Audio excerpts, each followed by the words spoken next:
vivant, il dit, tu es la postérité de la femme dont parle Genèse 3, 15. Après le protévangile, la Bible se montrera de plus en plus précise. Elle nous parlera de la femme dont sera issue cette postérité.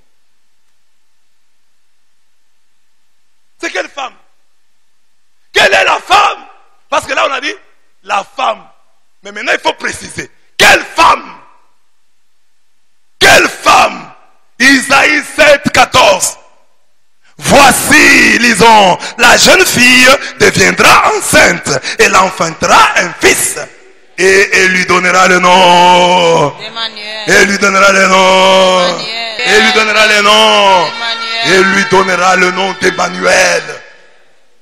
Donc, quand il dit, tu es le Christ, le Fils du Dieu vivant, c'est-à-dire, tu es celui que la jeune fille concevra, tu es celui qu'on appellera Emmanuel. Ça signifie Dieu. Avec nous. Matthieu dit quoi? Voici. La Vierge Là où on a mis la jeune fille, Matthieu met la Vierge sera enceinte. elle enfantera et on lui donnera le nom.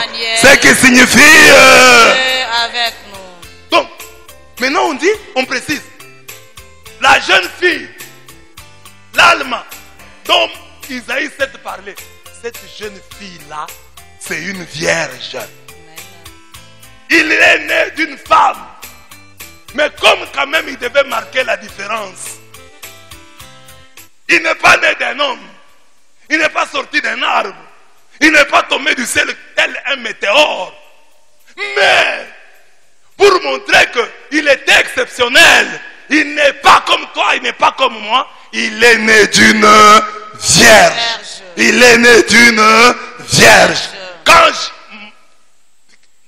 Pierre dit, tu es le Christ, le Fils du Dieu vivant, il dit à sa manière, tu es le Fils de la Vierge que nous a promis.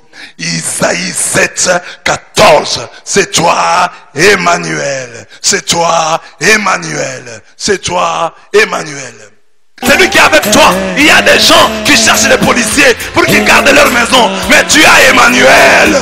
Emmanuel, Dieu est avec toi. C'est Jésus-Christ, le Fils du Dieu vivant.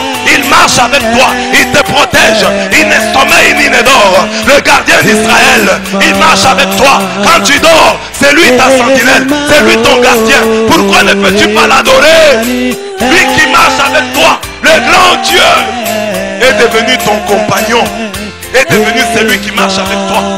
Tu es le Christ, le Fils du Dieu vivant. Tu es le Fils de la Vierge. Emmanuel, Dieu cheminant avec moi. Dieu marchant sur les routes de ma vie. Dieu faisant route avec moi. Je ne suis pas seul malgré les apparences. Il marche avec moi. Emmanuel.